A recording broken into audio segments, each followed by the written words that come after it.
yo listé la lista de países con los que te metiste, digamos: Finlandia, Singapur, India, China, Israel, Chile, Brasil, Argentina, Uruguay, Perú, México y Colombia. O sea, fui a todos esos países. Correcto, ¿no? O sea, sí, claro. Y hablaste con todos los ministros. Hablé con los ministros, con los presidentes. Bueno, me interesa, hay 2 o 3 casos que me interesan especialmente. Uno es el de Finlandia, ¿no es cierto? Porque Finlandia es un país que tiene 5 millones de habitantes, algo así, 5,3 millones de habitantes. Y ciertamente encabeza todos los rankings de todo en el mundo, ¿no es cierto? ¿Cómo explicas eso? Bueno, yo le pregunté exactamente eso a la presidenta, Tarja Halonen, una señora que me causó gracia porque el Palacio Presidencial de Finlandia es una casa de Palermo chico, o sea, es una casita. O sea, algún día voy a escribir una columna sobre los países cuanto más chicos tienen el Palacio Presidencial más grande, ¿no? A veces cuando vas a países... Pero bueno, le pregunté cuál es el secreto. Finlandia está gobernado hoy por una mujer. Sí. ¿Se llama, cómo me dijiste? Tarja Halonen. Ajá. Entonces le pregunto, ¿cuál es el secreto de ustedes para salir primeros en todos los test de estudiantes de 15 años en matemáticas, ciencia? Y me decía, tenemos 3 secretos: los maestros, los maestros y los maestros. Entonces yo digo, ¿qué significa eso? Entonces me empieza a explicar. Bueno, en Finlandia vos, para ser maestro, tenés que estar en el promedio 10% más alto del colegio secundario. Una vez que, si estás en el promedio más alto de tu colegio secundario, podés estudiar para maestra. Una vez que estudias para maestra, tenés que pasar un examen al final. Una vez que te recibís de maestro y empezás a trabajar de maestro, ganás como un ingeniero, como un profesional.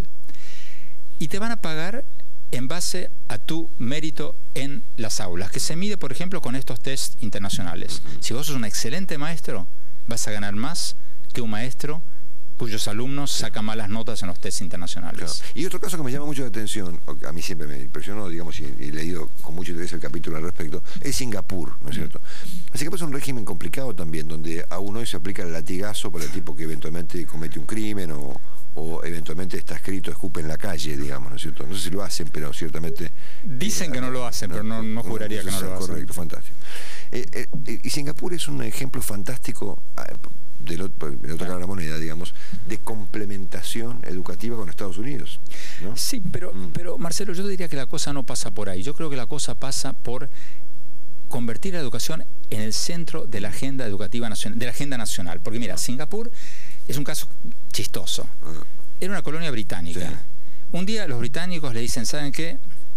Ustedes nos salen muy caros. Chao. Búsquense su independencia. Entonces Singapur se asocia a Malasia. A los 2-3 años, Malasia dice, miren, bueno, declaran la independencia por default, porque nadie los quería. Entonces, se dan cuenta que no tienen nada, no tienen un recurso natural, no tienen petróleo, no tienen comida. Hasta el día de hoy Singapur importa hasta el agua que toma. No tienen nada, cero. Lo único que tienen es la mente de su gente. Le invirtieron todo a la educación y hoy día Singapur tiene el 9º ingreso per cápita del mundo, más alto que el de Estados Unidos. Todas estas grúas perforadoras de petróleo que ves en el mundo, todos estos sistemas de...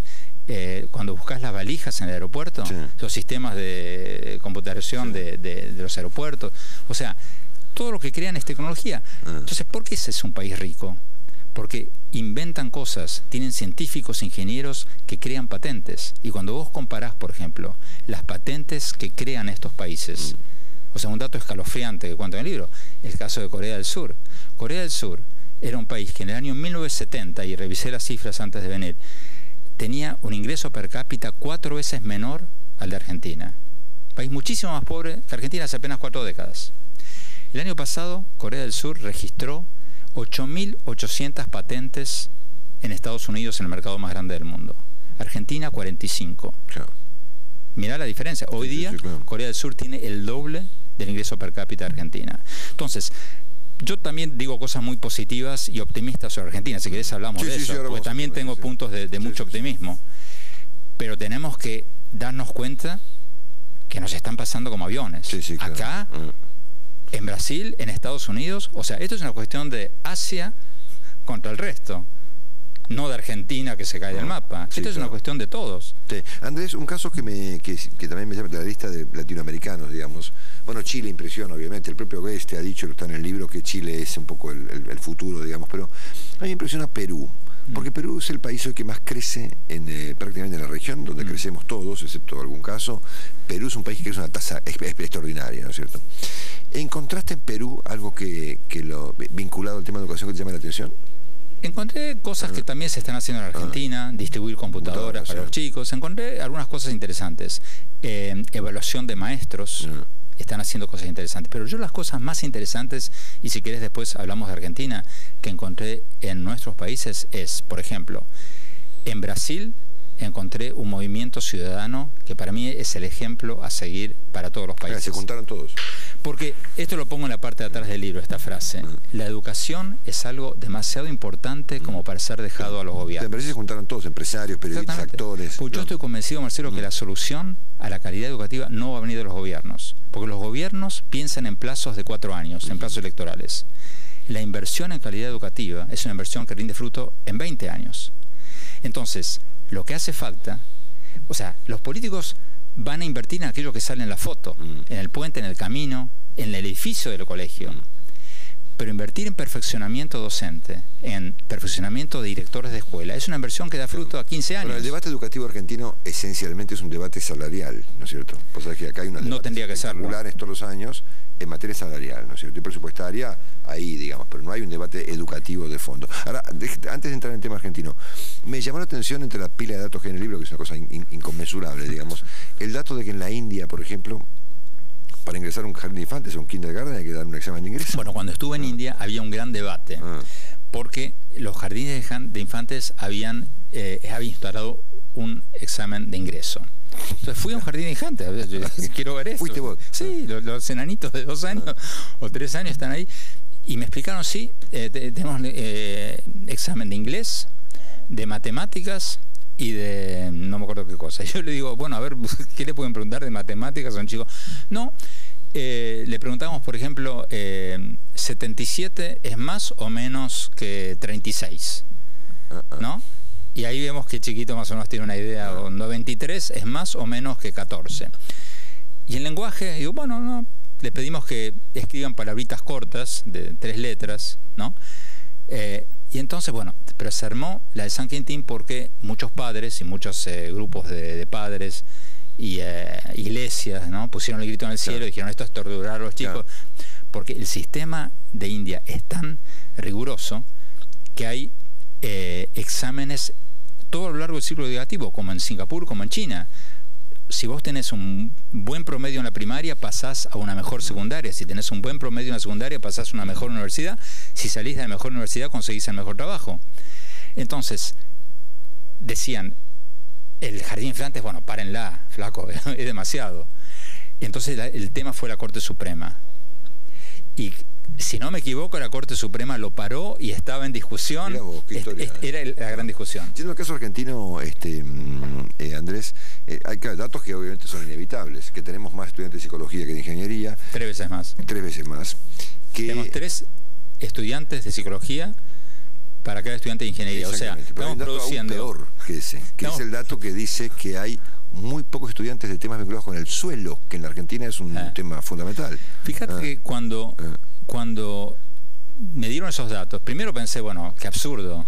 El Estado está financiando a 3 psicólogos para curarle el coco a cada ingeniero. Sí, claro. Un disparate. O sea, pero después me fui a la UBA, hablé, entrevisto aquí a Rubén Aliu, sí, pero además al director del departamento, porque yo pensaba, bueno, quizás hay pocos estudiantes de ingeniería porque terminan trabajando en un taxi, porque tienen miedo de no conseguir trabajo.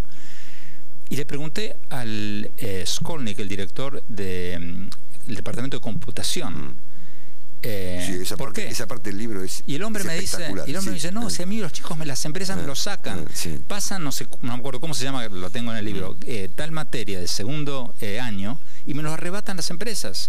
Todos consiguen empleo. Faltan ingenieros, faltan expertos en computación. Entonces yo creo ahí, Marcelo, que es un problema cultural.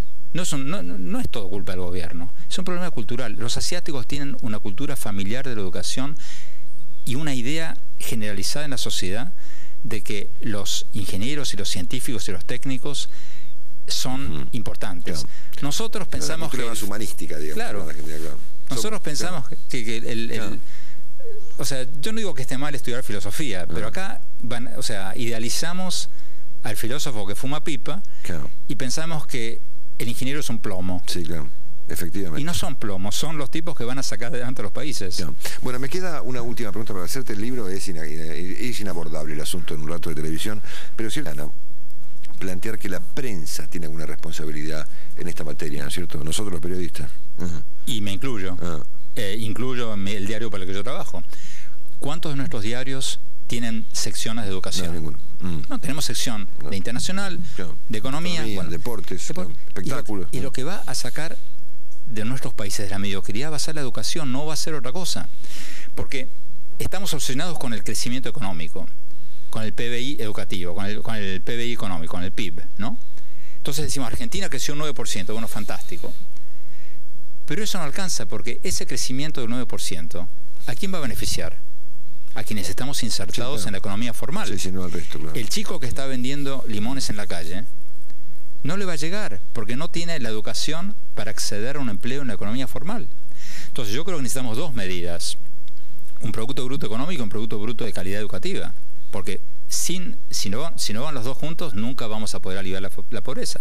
Pero yo creo que los periodistas tenemos mucha responsabilidad, porque no estamos hablando de eso. Estamos hablando de nimiedades, del chismerío político del día, en lugar de hablar de los grandes escándalos, como son, por ejemplo, que los datos que te di recién, un país... Bueno, en el caso argentino, por ejemplo, nuestra Universidad de Buenos Aires no figura entre las 200 más relevantes del mundo. Bueno, y eso tendría que ser un tema. El gobierno te dice, no, pues la encuesta que hace el Times no, bueno, no aplica en la Argentina, digamos. Claro. Eso tendría que ser un tema de primera plana. Claro. El hecho de que en el test PISA estemos entre los últimos del mundo, ese tendría que ser un tema de primera plana. En los países asiáticos y en los países europeos, esos son temas de primera plana.